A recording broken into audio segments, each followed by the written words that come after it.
This is a Film Stories original podcast.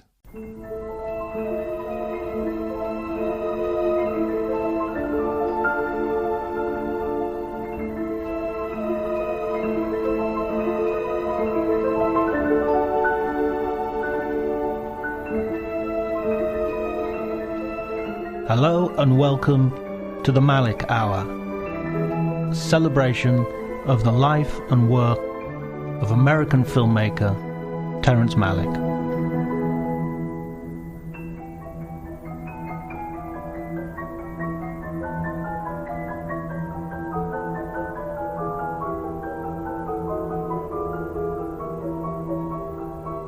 Hello everybody and welcome to the Malick Hour. My name is John Bleasdale. I am a film critic and writer and the author of The Magic Hours, the Hidden Life and Films of Terrence Malick. I think that's the title. I think that's the way it goes.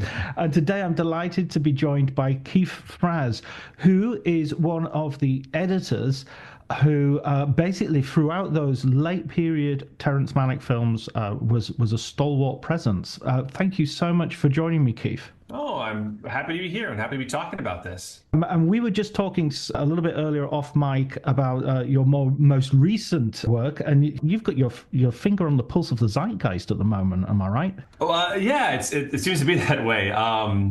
I worked on the most recent season of Severance. I edited a couple of episodes, and it's been a wild trip. I didn't work on the first season. I kind of just was able to view it as purely as a fan. And then when I had the opportunity to come on and work on the second season, the person who brought me onto the second season was Jeff Richman, who I met through Terry, because Jeff and I both worked on Night of Cups.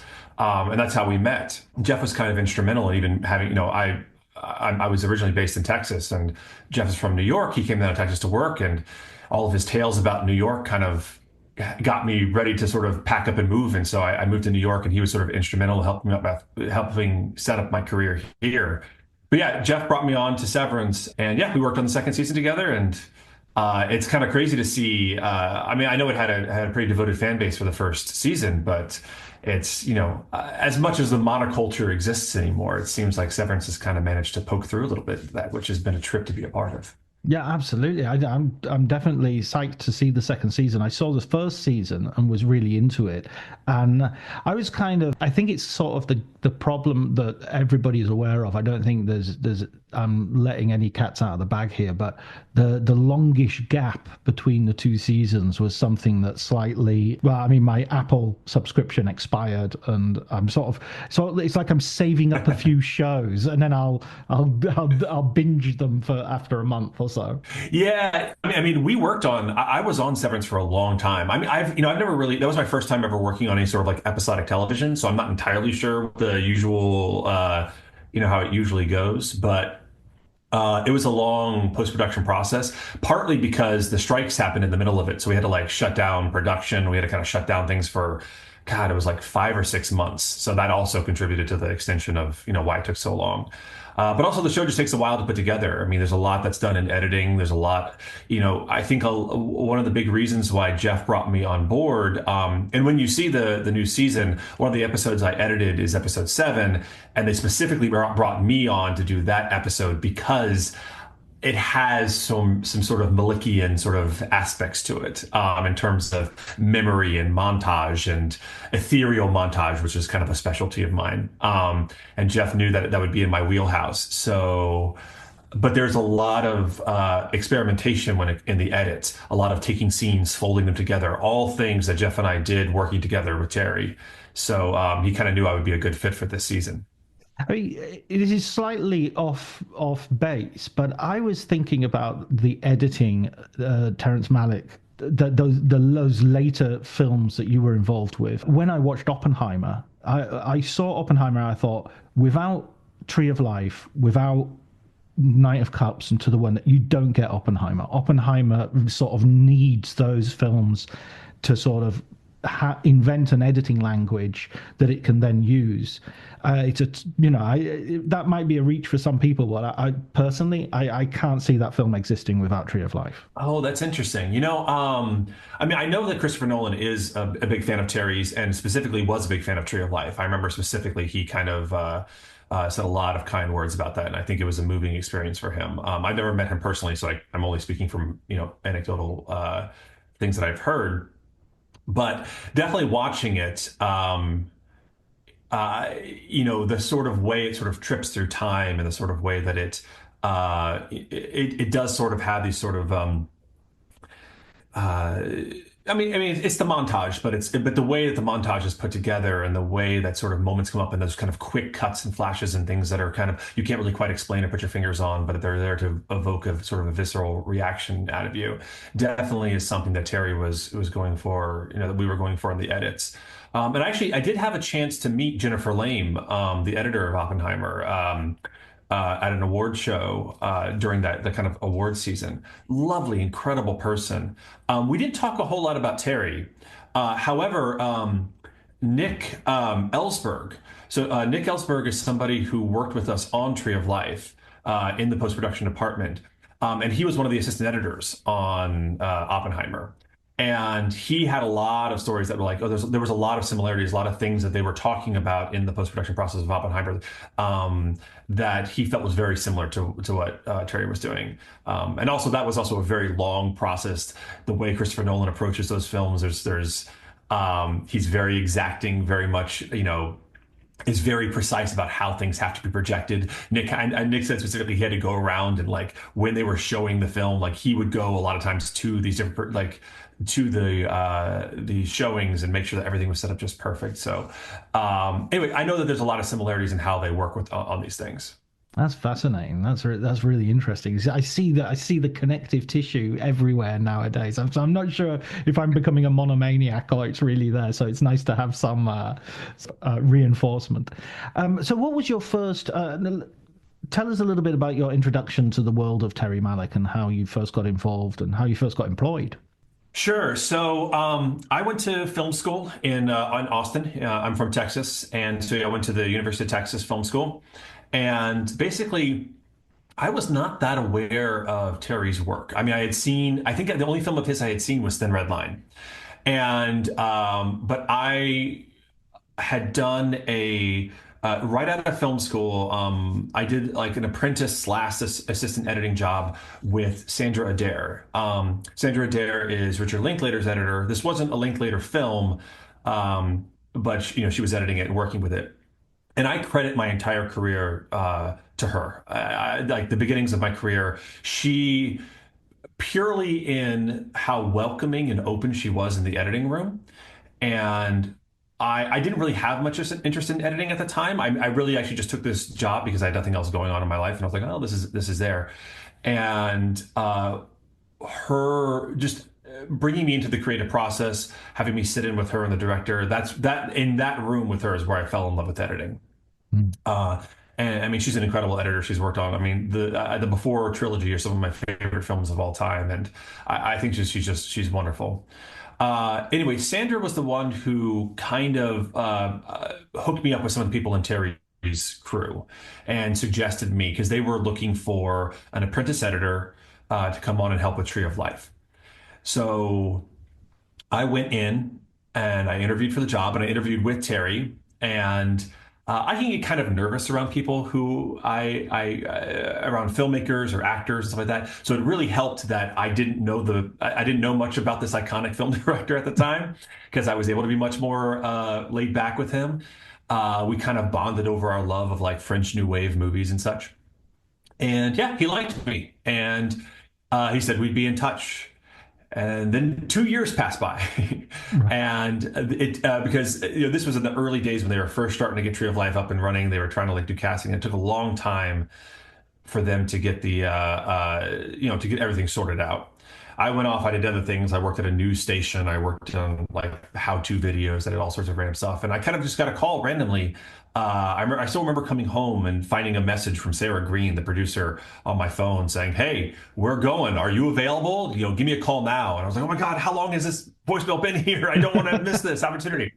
And I didn't miss the opportunity. It was great. I ended up, coming on board as an apprentice editor for Tree of Life.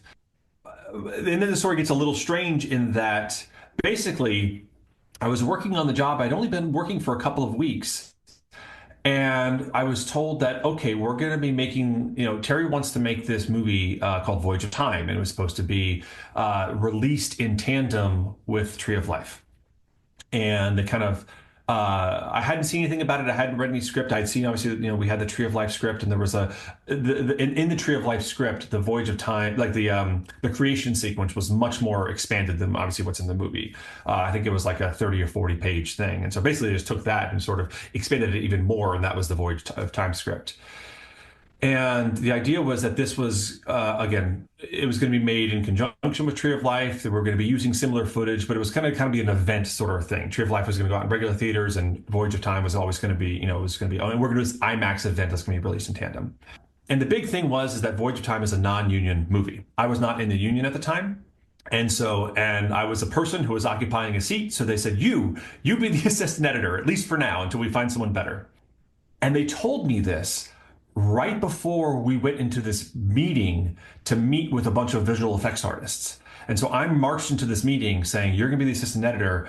We're about to have this meeting, and they're going to field questions at you." And these were big VFX guys. These are people who like worked on like the Batman movies, who had worked on some of the Matrix movies. And they start asking me all these questions about, about how one like works on, how to process IMAX, and like how we're going to like bring certain shots in and all this kind of stuff. And I didn't know any of this stuff. I think at the time I was 23 years old. I'm shaking in my boots. Luckily, Chris Roldan, who was the assistant editor of Tree of Life at the time, was very kind, and he kind of ended up fielding most of those questions. I managed to make it through that meeting and not get fired. But basically, yeah, I became the assistant editor of Voyage of Time. Things started to go better after that. Footage started to come in from all over the world. I started to ingest it and, put it together and do everything that I could to kind of make sure I was like, I just tried to keep a low profile basically. And like, just everyone ignore me. I just want to get through this. But what happened is, in between shoots, there wouldn't be a whole lot of footage that was coming in. And so I was like, well, I got nothing to do. I'll just start cutting things together. And so I started piecing things together. I started, we didn't have a lot of footage, so I started doing a lot with sound design. I really got deep into sound design and exploring like the music library. Terry, on all of his films, has these. We bring in massive amounts of music, and it's really good. I remember I went through and kind of sorted everything and listened to everything and sort of categorized stuff based on mood and feeling and emotion. And I started using, like, really experimenting a lot with the music that was going to be put into these sequences. And then the last piece of the puzzle was. And how I ended up actually editing for Terry was because I was working on the IMAX documentary. They gave me a really large room because we had a projector in our room because we were trying to simulate the IMAX experience. Basically, we had a projector that would project onto like a screen on the wall, and we had a couch really close to the wall so it would fill your field of vision to kind of approximate what the IMAX thing is. But basically, all that meant is I had the largest, like, nicest room in the whole edit, the edit suite. And I had a really nice, comfy chair. Excellent. The important stuff. The important stuff. Well, no, I didn't sit in a comfy chair, but I had a nice chair in the room. And Terry would come into that room and take naps in the room. That's where he would come and sort of rest. And so he'd be like, "Oh, Keith, I'm just going to come and I'm just going to rest my eyes. You keep going. Don't bother me." And so what I started doing was, I would bring up sequences that I knew he would be interested in. And I would kind of just put them on loop and just sort of play and kind of wait. And he would wake up and kind of look over my shoulder, see what was going on. And, that's really interesting, Keith. Let's go back. Let's try to move some of this voiceover around or move some of this stuff around. And he started directing me. And, and that became kind of a routine. He would come in, sort of rest a little bit, watch, and start working with me. And that's how we started editing together. And they kept telling me that they were going to, you can keep going, keep doing this, but we're going to bring in another editor to kind of take over for you at some point. And that just never happened. And I ended up working with this material and cutting that sequence. And being the main editor on that material. I mean, when it comes to credits, I'm credited, I think, as like an artistic consultant or something on Tree of Life. Right. I mean, I wasn't in the union at the time, and I don't know how all things work when it comes to the credits in regards to that. But I was the main editor for the creation sequence on Tree of Life. Right. And that was sort of like my chunk, because we were always sort of working on it as like a separate movie. There was basically like, we're going to be, we were working on the long version of it. And there was always this tale of like, okay, what we're going to do is eventually go in and bring this down and kind of slot it into Tree of Life. And there was a day where it was like, okay, Keith, time has come, cut it down. Let's bring it down to half an hour, I think was the first version of it. And like, we're going to slot it in and see how this works into the cut. And then, of course, from there was a lot of like, okay, no, let's move things around. And then I started working on other parts of it was all kind of all hands on deck. We were all sort of working on different pieces of it, but that was sort of my focus. And so the footage you're getting is a mixture, because it's some of it is documentary footage, some of it is from this special lab that they've created in Austin called that they've nicknamed Skunk Works, which is the sort of paint and the various fluids and very much like the 2001: A Space Odyssey sort of experiments that Douglas Trumbull did. And Trumbull's even in on consulting as well. In terms of doing this. And then there's also footage that is visual effects footage, which is done by, as you were mentioning earlier, sort of visual effects artists who are more to do with computer generated or computer enhanced imagery. Is that roughly the sort of the stuff that's arriving on your desk? Totally. I mean, Terry's philosophy when it came to both Voyage of Time and the creation sequence in Tree was like, he wanted it to be done by a multitude of hands. Like, he wanted everything to be, he wanted a series of artists, and he almost wanted every shot to be done by a different artist. So that's what would kind of give like the interest, and everything would be sort of, that would give you the feeling of tripping through time as the artist's hands changed from shot to shot. So we were getting things, we started working early on with a bunch of different scientists who would give us like these supercomputer simulations of galaxies. And some of these were very rudimentary. They were not meant, obviously, they were not created for any sort of aesthetic purposes. They were just created for scientific, study. But they would give us sort of these simulations, and we handed those off to our visual effects teams, the ones that we thought were interesting, and then they would kind of gussy them up and make them look nice and kind of add a bunch of stuff to them. So we were getting those.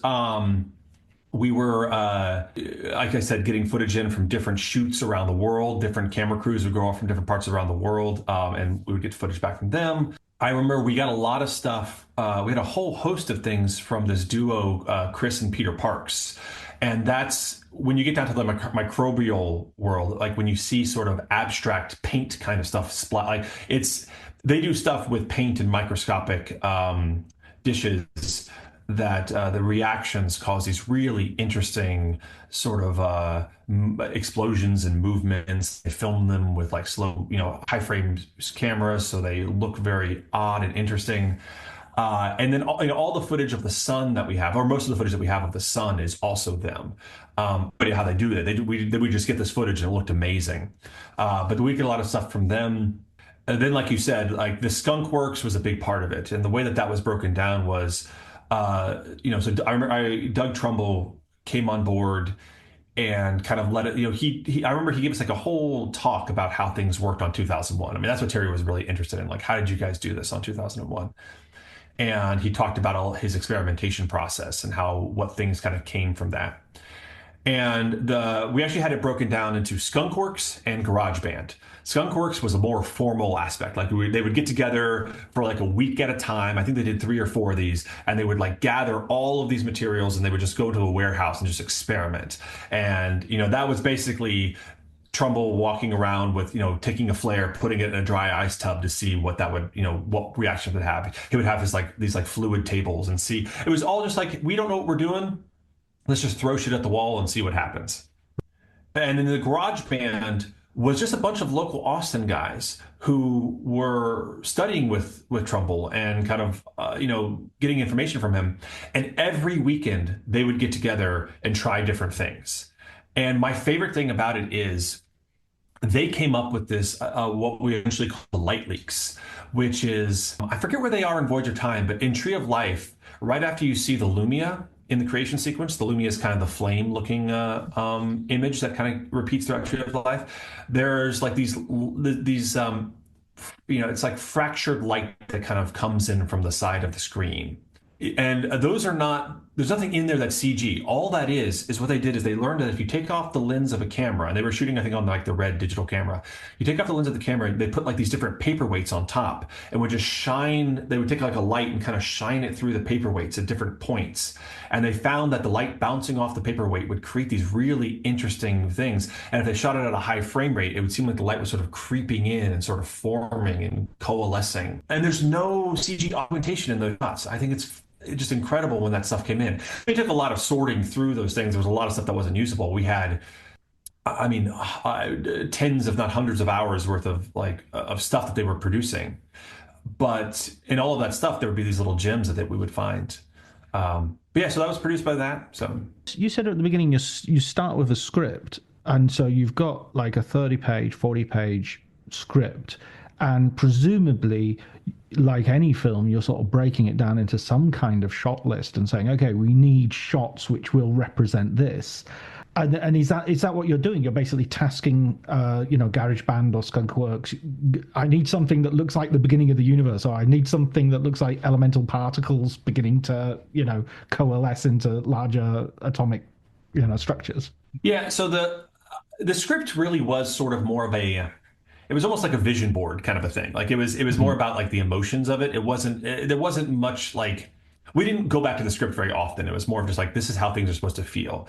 Really what we were like, our storyboards were really, the different epochs, throughout time and the different eras and sort of breaking it down by that. And so, okay, we knew that we wanted to have, with the early formation of the universe, we wanted to have certain beats that we wanted to hit. Like the first light coming into the world. And then we knew we wanted to have these pop 3 stars. So population 3 stars are like some of the first early stars that ever existed. And there were these massive, massive super red nova kind of stars, right? And so, we wanted to show the formulation of those. And then like kind of slow formulation of galaxies colliding and galaxies forming and the nebula, and so it was more like these little beats that we wanted to hit. And then later on, okay, we want to show the early Earth and the lava, that it's all lava and fire, and then like the first rains come and cools and the land forms, and so it was all these. This is as far as we got. It was like these are just like the beats we want to hit. The first microbial life, that was a very important beat for Terry, and then the first microbial life turning into complex life, and then complex life, and he had a couple things like within like the microbial section that he wanted to show. What's the first example of predation? And that occurs in microbes when like a complex organism devours a single cell organism or something like that. So Terry knows the science of all of this stuff, and he knew what beats he wanted to hit because he was. But then we would kind of go to, okay, let's go to the pop 3 specialists and see what they have. Let's go to. We went to this fella Michael Benson. He's somebody who basically takes images that the Hubble telescope gathers, and he layers them to create these sort of 3D versions of galaxies. So we're like, okay, and Terry knew he wanted to go to that person because he had a book from him, and he said, let's go to him and let's see what we can get from him. And then I would just kind of get this material, knowing the sort of general outline, and sort of like, okay, let's just see how we can arrange this into some sort of flow, and kind of guess on a narrative. Yeah, I mean, a good example of that is, like, Terry knew that he wanted to. We knew that we wanted to shoot in the redwood forest out in California for the sort of like dinosaur area, and Terry had an idea of like, okay, this is, and that was all previs. Like we had, rudimentary wireframe stuff that started out storyboards and then became visual effects. Okay, this is the general idea. We want to show like the first moments of mercy, and I know I'm specifically talking about Tree of Life now, but this is just a example of that. But when all that footage came in, it was just shots of trees, right? And it was like, make something of this, do something, good luck. And so I had to come up with some sort of narrative with this random footage that wasn't really shot for anything. And, through sound design and through music and the changing of light, you can kind of sort of you can kind of start to see there's a progression that you can create in these things. And so the redwood forest, we start looking up at the sky and we start in sort of this brighter, kind of more inviting area, and then it sort of progresses to like it gets a little darker, it gets a little bit more foreboding. The world becomes a little bit more. Not sinister, but it's there's something about it that's a little bit more ominous until we eventually arrive at the stream bed where that's where the little dinosaur is gonna have its little moment of mercy. And yeah, that was all just because like I was like, I got to figure out something to do with this stuff. So here we go. And then the VFX artist would go and kind of use that progression of plates to kind of then animate to. So there's a lot of push and pull, a lot of back and forth. We would the VFX guys on like the main like digital VFX guys worked the entire time we were editing the movie. They had a separate suite next to our editing suite, and we would go over there every day or every couple of days and have meetings, and they would like present stuff to us. Terry would kind of say, "Oh, I think that this is working and interesting. Let's keep going down that route," or "This isn't quite, I don't see where this is going. Let's abandon this." And it was very much kind of like a playground in that sort of like he kept that level of experimentation going even in the VFX world. It caused a lot of challenges because it's not how the VFX world is supposed to work, and it's very costly and time consuming. But I think it worked well with his process. Yeah, I was going to say VFX usually is sort of like that's why we do previs for the experiments, and once we've got the actual thing done, we to redo a shot is going to be a very expensive thing, right? Yeah, and there were definitely a couple of things where we went like we're like we think this is interesting, but we can't quite tell until it's done. We're looking at wireframe things, and Terry, Terry's used to going on feeling and like, do I believe this? Do I feel this? And it's hard to kind of trust your gut when you're looking at something that isn't fully rendered. And so there were definitely a couple of shots that we like had to take almost to completion before we realized, what, this really isn't working, and then we would just cut it out. Or, some of the things that ended up in these final movies are shots that are much longer that have like a full range of animation. And we're like, you know what? I know we spent money on this, but we're just going to use like a few frames of the shot here, or we're going to kind of like mess it up a little bit.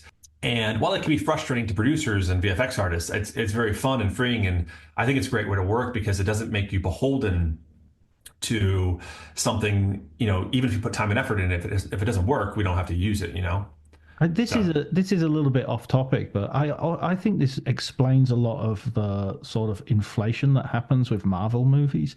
Is that they spend so much on certain sequences that when they put the whole movie together, they just can't, from an economic point of view, rip an action sequence down to a much more manageable length. So every movie ends up being 2.5 hours long when really they've only got the plot for 90 minutes. I don't know if there's any truth in that, but that's my take. Yeah, I've never worked on a Marvel movie, so I don't know what happens in all there, but I can definitely say that it's, I just see how challenging it must be to make decisions now for something that's not going to be fully realized like until 8 months down the road, and then like are you already stuck in something? So yeah, the pipeline is so we've so you've got the all this stuff coming in. I mean, we started talking about the dinosaurs, and it's really interesting that you talk about how you had longer sequences and you chose to sort of keep them shorter, because that's one thing. Whenever I watch Tree of Life and Voyage of Time, I watched last night in preparation for this interview, I'm always surprised at how little actual dinosaurs feature in both of those films. And I mean, you read every review of Tree of Life when it first came out, and it was like it's like Jurassic Park or something. There's essentially two brief shots of dinosaurs in both those in those films. What was looking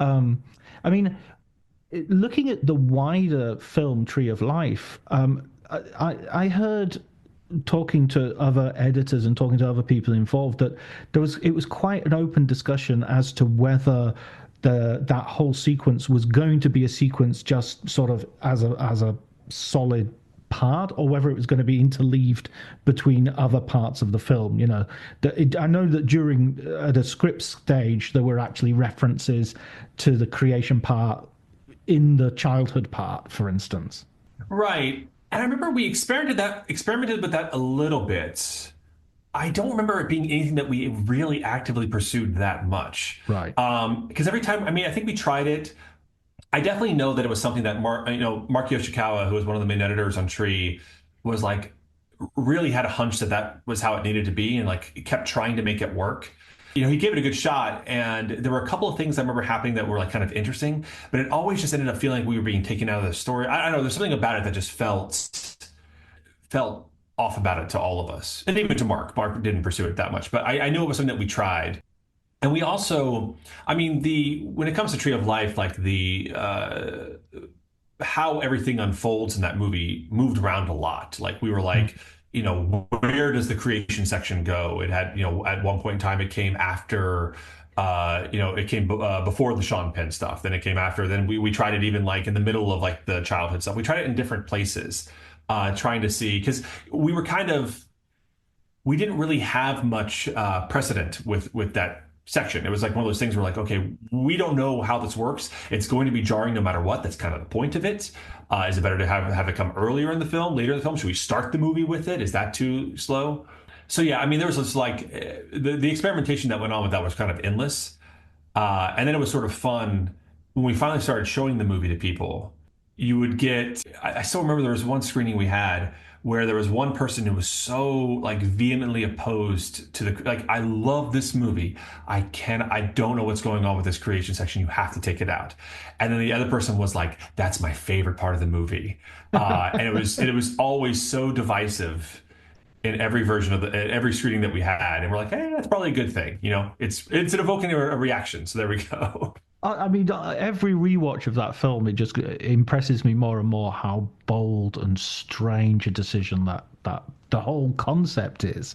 No matter where you place it, the whole concept is crazy and yet sublime. I'm kind of interested as well because we hear so much, we have so much of this image of Terry as this reclusive genius who's out there on his own, and nobody ever talks to him. He never talks to anybody, which we both know isn't exactly accurate. But I'm interested in him working with essentially large teams of people, and how does he, having on a very obviously a very forceful vision, and being able to communicate that, and maybe sometimes it'll hurt people's feelings, but you've got to do what's best for the film.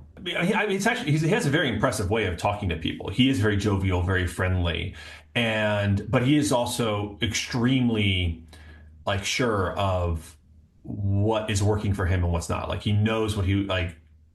If he's not feeling something when he's watching a cut or watching, seeing an image or whatnot, no amount of convincing will make him, convince him that, no amount of argument will convince him that it's working or that we should keep it in the cut. Right. We're going to have to go back to the drawing board and figure something else out. So he has a handle on what works for him, right? Sometimes it's challenging to kind of get at what it is that isn't working for him, or like what he's looking for. Maybe sometimes he doesn't quite know. He just is so, I think like his superpower is having a very specific view and holding on to that at all time, at all costs. And mostly he's pretty good at, Terry has a reputation for, pontificating and philosophizing in the editing room. That's very much true. There's a lot of times where, afternoons would be kind of wasted away just sort of like talking about different philosophical ideas or different ways of viewing the world, or even just personal stories, sharing back and forth. These are all things that I think to people who are trying to rush and like we're trying to get something done, like, get this edit in shape. It can be frustrating, but I look back on it now being very thankful for that time and very appreciative. And I bring that same sort of philosophy into the editing rooms that I work on now, because I do feel that some of the best ideas come out of these just discussions. You hit a point where you're not really sure what to do with the cut. Just talk, shoot the shit for a little while. And out of that discussion, maybe an idea will come up, right? So that's sort of Terry's method, and that was true even in like these VFX reviews. But just kind of talk about, like, if something wasn't working, he would be, he'd go into detail about the, what it is about the majesty of a particular nebulae or a particular galaxy that like moves him. Like everyone in the post-production team, we all had a sort of shared language, right? We're all looking for the Tao. That was the big thing. We got to find the Tao. what is the Tao? Well, the Tao can't be named. So how do you Ah, describe it? And and well, and eventually we sort of realized, oh, we know what the Tao is. The Tao is when you're looking at a sand dune and the wind is blowing over like the ripples in the sand. That's the Tao, you know, or the sort of shimmering light, from beneath the water. Like there's Tao in that. So it's sort of this sort of the patterns, the beauty and the patterns of the world is sort of what we were all looking for. And eventually, like even these VFX artists were, trying to incorporate that into what they were making and working with. So again, it's one of these weird things. It's hard for me to pinpoint exactly, I can't talk about Terry's like methodology in terms of how he would actually direct everyone to do something, but it was sort of this sort of weird, not to sound pretentious, but kind of Socrates, sort of just like walking through the room, asking questions and sort of talking, and eventually we all kind of arrive at some sort of answer or some sort of idea, and you're like, oh, and the last thing I'll say on this is that that to me that's so well represented in the first versions of these movies, they're all the movies I worked on with Terry. When we first put everything together, they're all insanely long. Like the first cuts are 8, 9 hours long because we're just kind of stringing together basically select reels, right? right. And then we sort of shave and move and polish and everything like that. And then one day the movie sort of just appears to everybody. Like there's always one screen where like, that's what the movie is. And you're not really sure how it happens. No one like forced it to happen. It just kind of occurs. And I think that's very indicative of Terry's style. There's something that just kind of comes out of it. And you're not really sure how it happened. And it's very frustrating to get there. But then something kind of magical sort of appears. And it's sort of amazing. I mean, that also sounds like why we're waiting so long for Way of the Wind, because it's got to have been, when did it finish filming? 2019, I think. So it's going to be 2019. Yeah, it's 6 years in the edit so far. So 6 years and counting, I should at the time of speaking. I've seen nothing of that movie. I'm not even sure what it is. This is the first film of his because I got to see a little bit of Hidden Life before it came out. So I was kind of a little bit involved in that, not editorially, just sort of like had my eyes on it. This is the first film that I literally know nothing of Terry, so I'm excited to sort of watch it as a fan for the first time. That's an interesting prospect, and for you to be able to see it, having been on the inside and now on the outside, that's such a fascinating thing. So let's talk a little bit about when. So you've been working on Tree of Life and Voyage of Time in tandem, more or less. At what point do those two things begin to sort of separate out, and Voyage of Time becomes a thing distinct and unto itself? I mean, I think the unromantic answer is it was all about funding. I think the funding kind of felt like because they were being funded by different arms, and I think something happened with the funding and kind of fell through on Voyage of Time, and we ended up having to kind of shelve it for a little bit and focus on and basically all of our attention kind of got focused on Tree of Life and sort of finishing that. We were also, I mean, this isn't any big secret. We were a bit behind schedule on Tree of Life, so it was kind of all hands on deck to sort of finish that. So eventually it became kind of apparent that okay, these are not going to be able to be released in tandem. We're going to put Voyage on ice for a little bit and let's focus on Tree. And then we're going to come back to Voyage as soon as Tree is done. And it's going to be an expanded version because we've had to now cut down the creation sequence so much to make it work in Tree of Life. A Voyage of Time is just going to be an expanded version of this of the creation sequence. And for a while, it was really literally we're like, okay, it's just going to be a 40-minute IMAX version. We always knew we were going to have two versions in that we were going to have one version that had either no voiceover or was going to have kind of Terry's sort of searching voiceover. And then there was always going to be a more like scientific version of it. I don't know why that was the idea. I think Terry kind of, whether it was contractual or whether it was like, Terry was like, it's an IMAX movie and we need to have like a couple of showings a day that are scientific. Yeah. I mean, he loves the science of it as well, but the more, the no voiceover, poetic voiceover version was definitely what he was like. Obviously, that's where his heart was.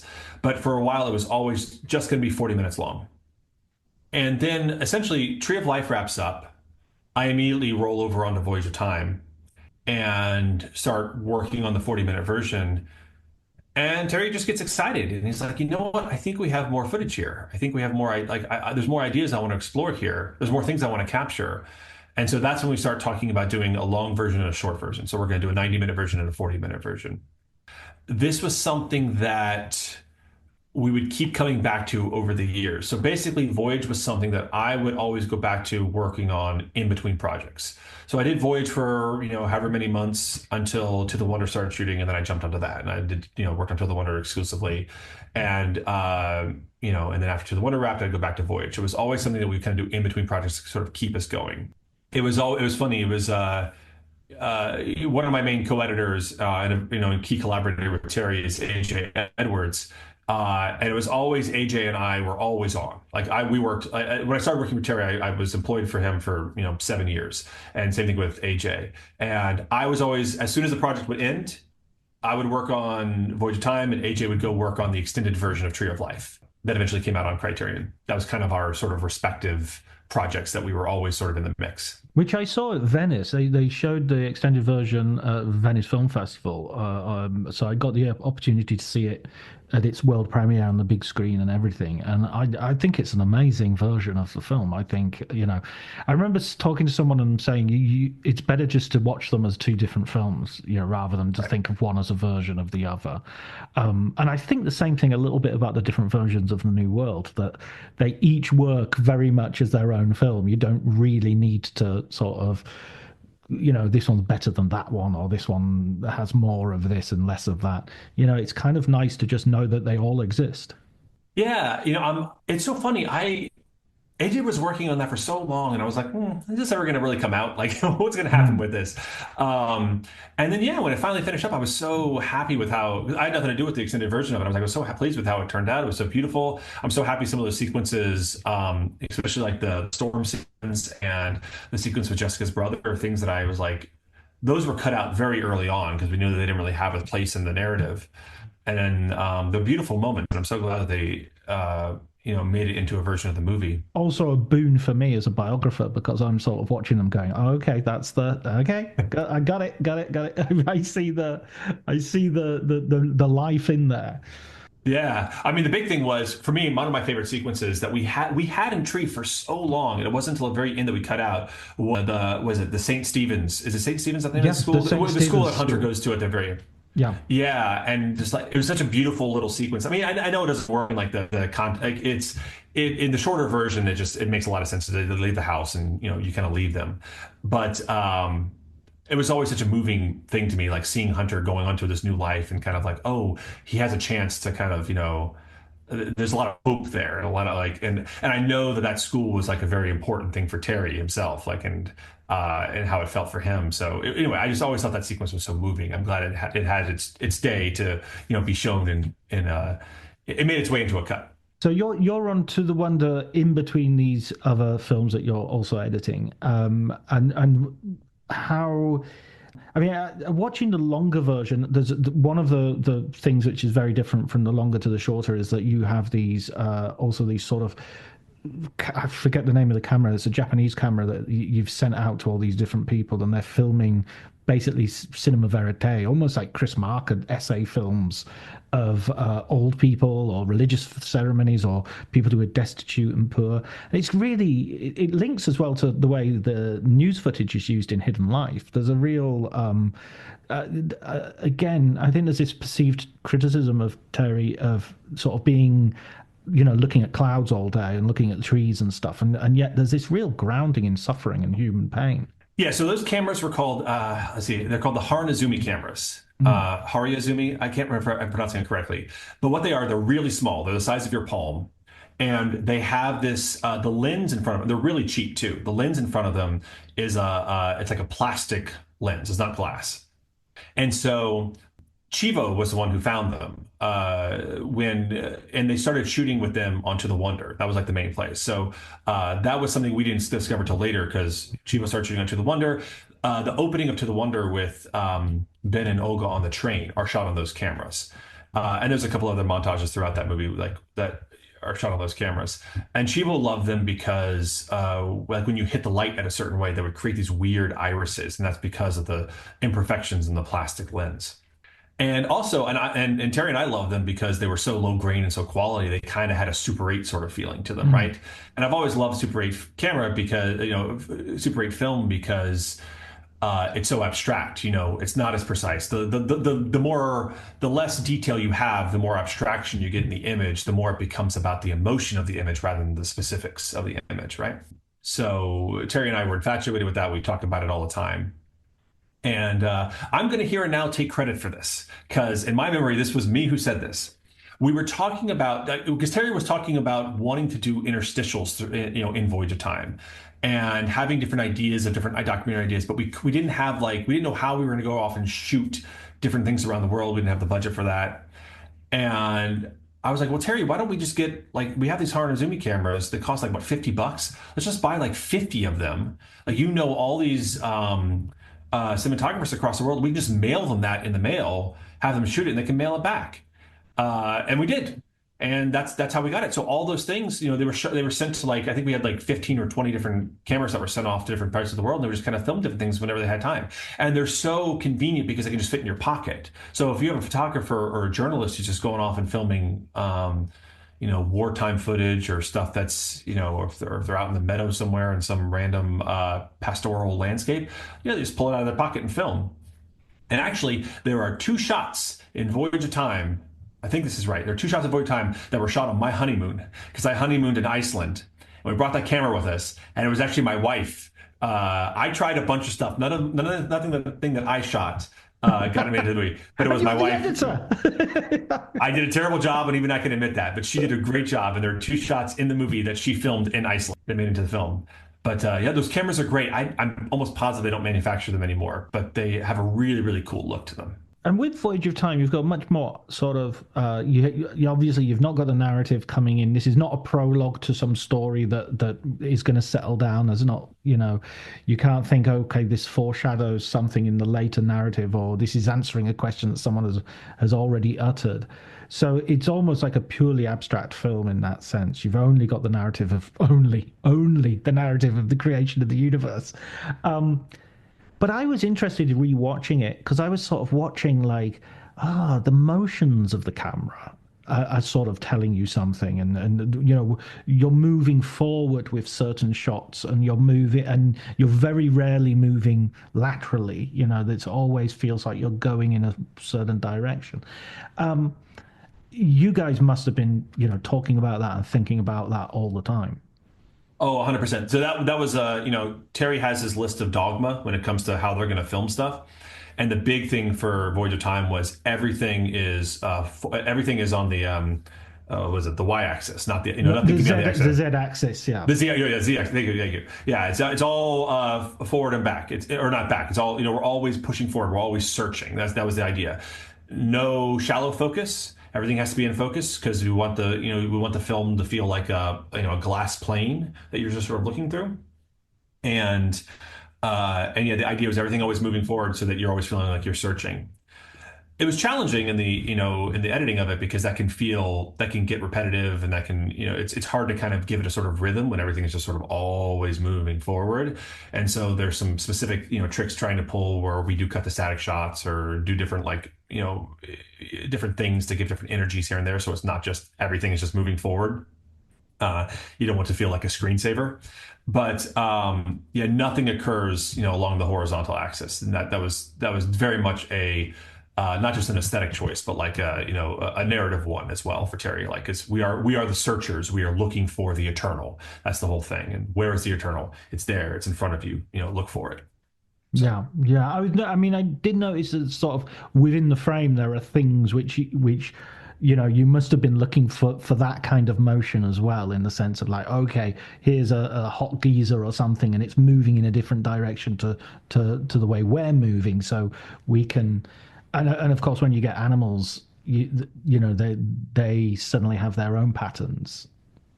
Yeah, and the animals were a big challenge because, the animal aspect of the cut, we had.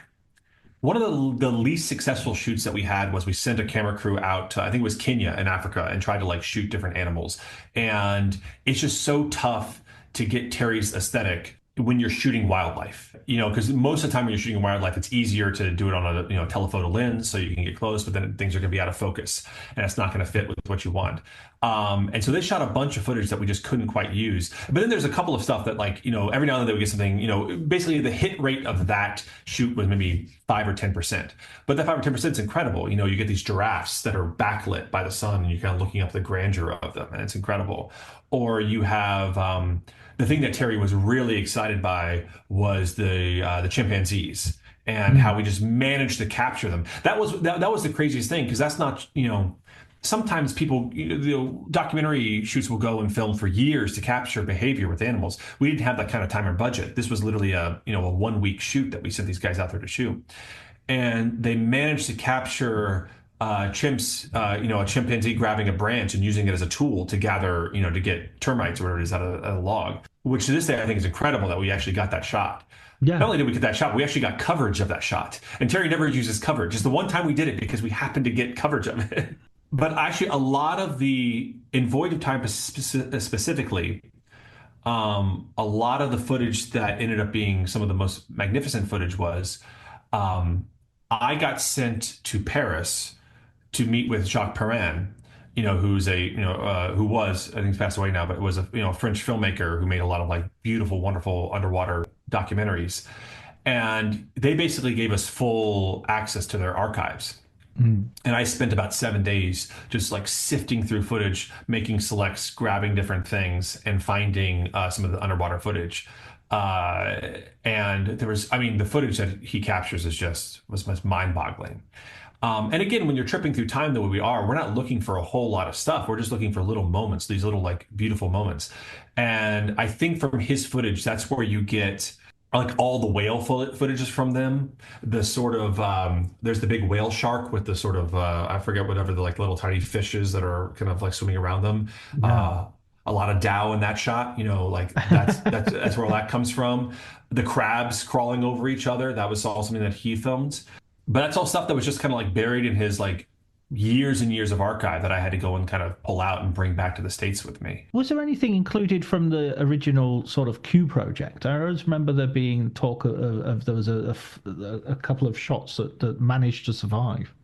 Yes. So I still remember the day Terry was I remember I was delivered a big, massive collection of paper that was from the assistant editor, the original assistant editor back in the 70s on what Q was, that had all these shots logged. And we were well, where is this footage?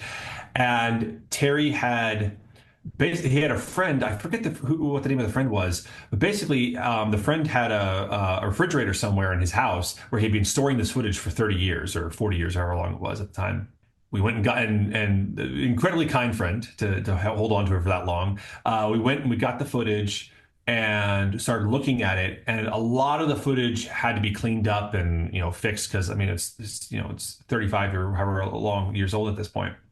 And a lot of the stuff was not, again, it had a very small hit ratio of what we could use. Because a lot of things were shallow focus, a lot of things were out of focus. It was kind of sort of haphazardly done. Terry hadn't figured out his the style of shooting he wanted for this film yet. But the main things that I remember being really, really great in that footage were, the big thing was the nudibranch. There's the Spanish dancer that's in Tree of Life. That's from the 70s. And then also the chicken embryo, the embryo that's the dinosaur in Tree of Life. That eventually you go from its eye to the sort of upward thing of the tree. That was from the 70s as well. All those shots had to be cleaned up quite a bit because they had pretty heavy grain. But then in Voyage of Time, there's some stuff, some of the microbial things, some of the kind of quick moving microbial stuff. That's a lot of stuff that they filmed back in the 70s. I can't remember now if the eclipse ended up in Voyage of Time. If there's an eclipse in Voyage of Time, it's from the 70s because They also filmed that then as well. And then there's some volcanic stuff. So actually, now I'm talking about it, very few stuff ended up in Tree of Life, but there's actually more ended up in Voyage of Time than I remember. But it did have to go through pretty heavy, degraining and upresing for it to work. Yeah, does that mean that sort of in terms of concept as well, that the what you were working on both in Tree of Life and in Voyage of Time was very much something which was being extrapolated from this previous project Q? I don't really know that much about Q. Terry Mm, didn't talk about it that much. He always talked about it as like the early iteration of Voyage of Time. mm, So if there was much, if it had a different conception behind it, he never really shared that with us. It was always like he had always just wanted to make. It was basically I always wanted to make a movie where where we move through time, and it shows all these moments in time. And he had started in the '70s and abandoned it. That's kind of all we kind of got from him. But I do know he had been studying the science of it ever since back then, because he was he was very knowledgeable, and that was a big thing about whenever we would talk to these different scientists or talk to these different experts. He had a pretty good knowledge base, and he always said that he had started researching them back then and kind of never stopped. But if it had a different, because you read things online that there's these different ideas about like a minotaur like dreaming beneath the ocean or something like that, which sounds yeah. so cool. He never once mentioned that to me. So Right. And I wanted to ask as well. You are working on To the Wonder, and you're working on these the sort of what was called the Weightless trilogy all the way through this as well. If I could just ask you briefly about those films, what was your because those films I think are very much due a reassessment. In fact, that's something I'm arguing about in my I try to promote in the book as well.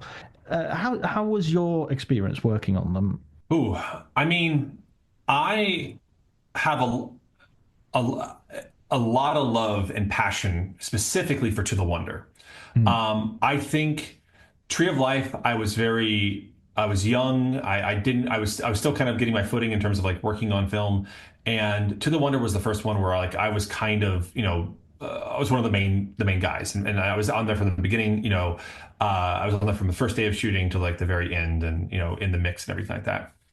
And I adore that film. I think that film has a lot of passion and love, and there's some. I think it's also because I'm from Texas. I mean, this was obviously shot in Oklahoma, but it has a similar sort of like vibe to it. And there's something about those like the southern suburban towns I think Terry captures in a very interesting way. And there's just a sort of like a loneliness and sadness to that movie that I don't know, it just means a lot to me. Not just the sadness, but there's also hope. There's hope in the end of it, right? And even between all of us, none of us can really say exactly what's happening or like what it all means. The ending was something that we arrived at. The sort of final like climactic movement where we're kind of Ben is sort of realizing something about Olga, and there's we're seeing all different people from around the town, and Javier's involved. That's something that we can never really verbalize, like what is actually happening, but I find it so moving even to this day. And then those final shots of Olga and seeing uh, was it Mont Saint Michel, like in the distance, like there's, I don't know. So I have a lot of love for that film. I mean, I have a lot of love for all these films. It's hard for me to extract them from a certain time in my life because I worked on those movies in Texas. I've since moved away from Texas. I live in New York now. The freedom that Terry gave us in the cutting room to experiment, be bold, try new things. It's something that I think I took a bit for granted at the time. But since I've moved on, I've worked on, quote unquote, more conventional movies since then. I look back, I'm like, good Lord, what incredible freedom we had. Um, and like I said, I don't want to not talk about the frustration of it. It could be extremely frustrating because you could build a sequence, work really hard on it. Terry could walk in and say, "Oh, I think this is interesting, but this one little thing doesn't work." And he kind of, I always liken it to a house of cards, and he kind of pulls the bottom card out, and then the whole thing collapses. You have to start all over again. And you're like, "Oh my God, why?" So it was extremely frustrating, but I don't know. We were trying to find new forms of saying things, with the filmic language. Um, and I think it broke me out of my shell a bit. I came into working with Terry being much more in a sort of conventional mindset, and he sort of opened up a world to me of films that do sort of try to break the mold a bit. So yeah, so again, I don't know. It's hard for me to judge them at this point about whether they're like narratively successful. But if nothing else, like there's love and thought and passion in each moment of those movies. And I know it takes a lot of work on the point of, on the part of the audience to really engage with that. But I think I'm just glad that there are those out there who really do, who it does mean something to, because, we didn't just slap these things together. We're not going for, there is, even though we might not be able to verbalize the meaning at every point in time, there is meaning in everything that we're doing, and we're trying for something. So, I don't know, that's kind of my general feelings on things. Well, what's interesting about doing the podcast and also doing interviews for the book is that any film that I think, okay, in my personal sort of pantheon or my personal sort of list, top 10 or top 15 Terry movies, this is probably in the bottom half. I still find someone that's their favorite film. That's the one they love. That's the one that's absolutely the top of the pile, and they will articulately and vehemently argue for that position. And so it's made me respect all of the films, that even those that at the very beginning, also because there were a couple of the films that I didn't see in the cinema, and I think that makes a heck of a difference with this, when you're, as you say, when you're asking the audience to go with you to a different degree that is usually asked, which is no bad thing as well, to challenge an audience to, come on, this isn't going to be spoon feeding you or hand holding you from A to Z, Coming back to Voyage of Time, what was the point where so you, when you start to get voiceovers coming in, you've got Cate Blanchett for the longer version, and you've got Brad Pitt. Also, rewatching the film last night, the longer version, I was kind of interested to remember sort of, or misremember, but there's not as much voiceover as I remember. It seemed to be fairly sparse. There's lots of quite long periods where there's nothing but either sound design or music. Right. I mean, when it comes to the voiceover, we actually, I think we always knew that we were going to have Brad do the 40-minute version, but when it came to the longer version, we actually auditioned a bunch of different people. I think, I don't want to get this wrong, but I think Chris Cooper tried it at one point. I do know we had Martin Sheen try it once because we thought the connection would be fun. And it wasn't until Kate came in because, obviously she was in Night of Cups and Song to Song. And, she was basically around, and she would be she would come into the editing room to do voiceover for those films. And we're like, hey, why don't you record some of this Voyage of Time stuff? And of course, Cate Blanchett has like the greatest voice in all time. So it's kind of no question. But no, I mean, the voiceover, I think that, because we did eventually make a version of Voyage of Time, long version, that doesn't have any voiceover in it, that is all just music. And I think Terry was always trying to get to that.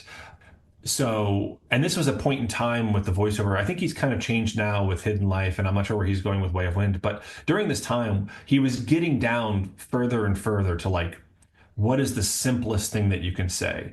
That's why, like, what Jessica says in Tree of Life is all like super, super simple. Like, where are you? Why? We recorded passages and passages with her of longer statements, and Terry was like, why does it always come down to these, like, when she just says, like, I write these good things, why is it only working when it's only these like little tiny things? And we sort of we were likening it to it's like you have a staff and you're kind of shaving it down to where it's just the point, right? And Yeah. that pierces the heart easier. And yeah, I think it was just something, because you're watching. Terry definitely has this sort of philosophy when you're watching a movie that you don't want everything to be competing with itself. So if you have a strong image and you have strong voiceover, if you have strong music playing as well, or a strong sound design, like if you have strong sound design, there shouldn't be any music. But if you have the music, then the sound design should be simple and the voiceover should be simple. Like there's always, like, nothing should be competing with itself. He likes to think of it like the way you used to have old audio tape, basically. You didn't have infinite number of tracks. You had like these two tracks. You had your dialogue track and your music track, and only one can take precedence. So I think he was getting down to, we're having these grand images. Let's let it play for as long as possible. And to go back to another metaphor, we sort of talked about, okay, this is just going to be, it's like hitting a beach ball in the air. You know, a voiceover will come in and kind of toss the beach ball in the air, and we'll let it float as long as it can before we have to hit it again. Because yeah, I mean, I think that he wanted the sort of, I mean, we had a pre-made narrative, like it was the narrative of time, so you Right. don't need much. It's really just there to kind of give the human element, to know that we're still searching, we're still looking for something through there, and that's what her voiceover is doing in there. I think, maybe when we talked earlier for the book, you might have mentioned this, that there was one of the films that he was absolutely determined not to have a voiceover on, and then he sort of cleared his pitch with the John Gielgud, I think. That was Knight of Cups. I remember Yeah. Knight of Cups talking about that. I still remember we were on a flight and he was showing me all the different locations that he was planning on shooting him. And it's like, and this one won't have any voiceover. It'll be no voiceover. It's gonna be a very simple film. It's gonna be 90 minutes long, and then immediately got tossed out. And it's fine. It's just like that's just the way Terry, that's the way Terry works. The voiceover is there to sort of bring you into the interiority of the character, right? So. And I think it's not. I like that he tries to experiment with different things and try different ways. But again, he's going to go for what feels right to him, and we went back to it because that was what was feeling right for him. So Yeah, it's like asking Miles Davis not to play his trumpet. It's just it's his instrument, isn't it? totally, 100%. And you said earlier as well that some of these films, they have quite long cuts, and you've discovered them. Were there any with these later films? I'm thinking of Night of Cups, Song to Song, and To the Wonder.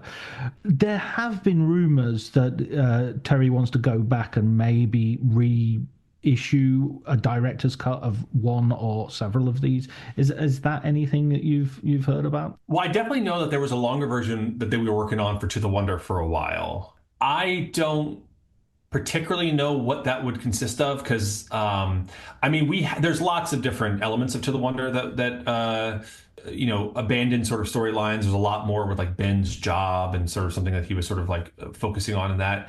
And I mean I think that's the thing whenever Terry just like a lot of these films are shot more freeform, so there is a lot of material there. So it's kind of hard to say goodbye to some of this like incredible material. And I mean I already mentioned on Tree of Life, like saying goodbye to they shot that whole storm. Like, oh, we got really gonna cut this whole thing out of the film. This is like a big production. So I think it's nice to know, we can always go back to this and explore something without feeling like we have to actually nail it. In like, there's a feeling when you release the theatrical version, like this can't be wandering like a novel, like it has to be succinct, like a film. Whereas when we go back to extended versions, they can be a little bit more tangential, and it's not as big of the stakes are lower. I think is kind of what it feels like. So there's definitely something for To the Wonder. And I'm sure there's something for Song to Song as well. There's a lot of footage there. I would be really I haven't heard anything about Knight of Cups. I would be really surprised because Knight of Cups sort of has everything in it.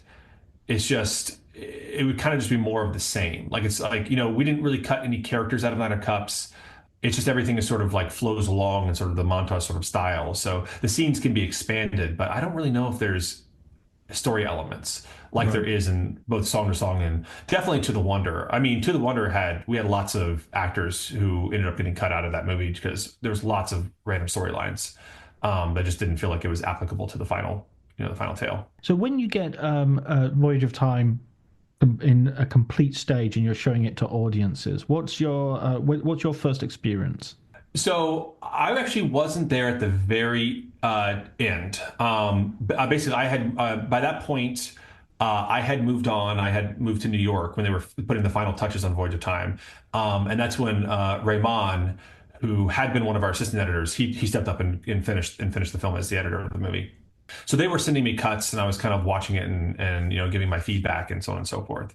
So actually, the very first time I saw the movie, because I wasn't able to go to any sort of premiere because I had a young child at the time, that I went and saw it at the Times Square Theater here in New York. And I saw the. This was the 40-minute version that they were showing. And it was the only IMAX theater I could find that was showing it in New York. And I think I saw like a midnight showing of it. So I was like one of like the few people in the audience. I was like buying my ticket. I'm like, oh, this is kind of a depressing way. I worked on this movie for, 7-8 years. This is sort of a depressing way to see it in the theater. But I actually had a really emotional experience. I loved it. I was so excited, with where we had ended up at the movie. It was amazing to see it on the big screen. And even though I wasn't really able to share it with many people, except for a few random drunk people who had wandered into some random movie, it was wonderful. But my really great experience was seeing the long version. Again, I had seen versions on my computer when they had sent me cuts, but when I really saw it in the theater for the first time, they premiered it at BAM, the Brooklyn Academy of Music here in New York, and they did it with a live orchestra and a live reading of the voiceover. And I got to see it with a sold out audience. Terry wasn't there, but Eki, Terry's wife, was there, and some of the people who had worked on the movie. And it was such a profound experience. I mean, hearing that music, all those different pieces with the full orchestra was incredible. I actually, a director I was working with at the time, I brought him, and he was in tears and was just it was a very emotional experience for all of us. And yeah, so while it might have been depressing the first time I ever saw it on a screen was in Times Square at midnight, eventually I got to a place where I was able to see it, fully realize that with an actual audience, and it was amazing. Spent my entire 20s working on this on this movie. So yeah, it's funny as well because when I came to do the film in the biography, I was sort of thinking, well, obviously there's nothing biographical about this film, and then when I watched the short version, it has the preamble of a sort of letter of standing out on the road and looking up to the stars when you're a child. And I was thinking, oh, of course, it is autobiographical because that's Terry standing out as and that's him speaking directly to the audience. That's a very, it's hidden, but it's right there.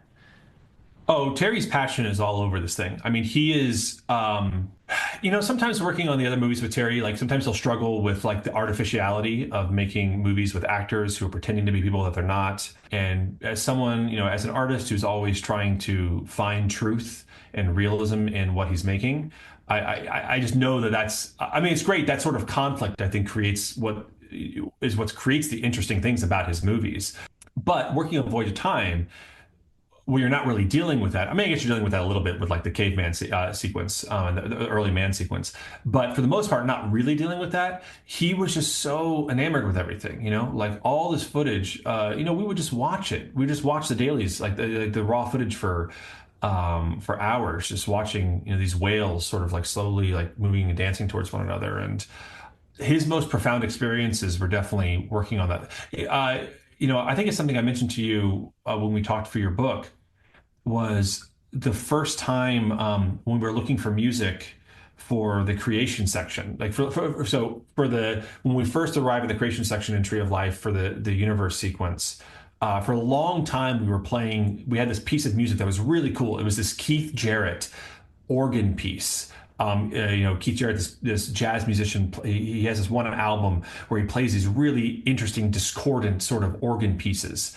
And there's a piece that we were using for a long time. It's very interesting, very visceral. It's this huge organ and it really hits you in your chest. And it was kind of violent as like the universe was being formed. And we thought that was really great. But, I think we were one of our days, we were trying to experiment with different things. And I don't remember how it happened and who suggested it, but we decided to throw up the Lacrimosa up against the footage. And, Lacrimosa obviously is it's about this woman mourning. And like, I think Lacrimosa means day of tears and whatnot. And this is coming right off this image of Jessica who's mourning her lost child.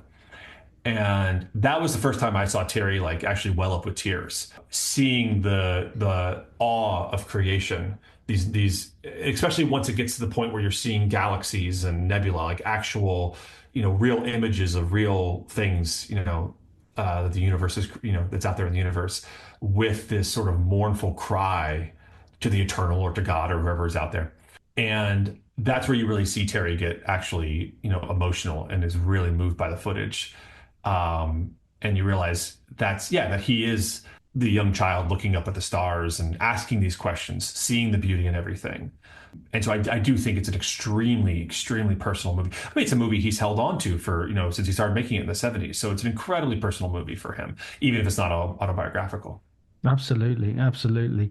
Keith, a wonderful place for us to stop, I think. Thank you so much for joining me. This is the last episode of the Malick Hours, unless, I mean, I've covered all the films now, so unless unless Terry comes on.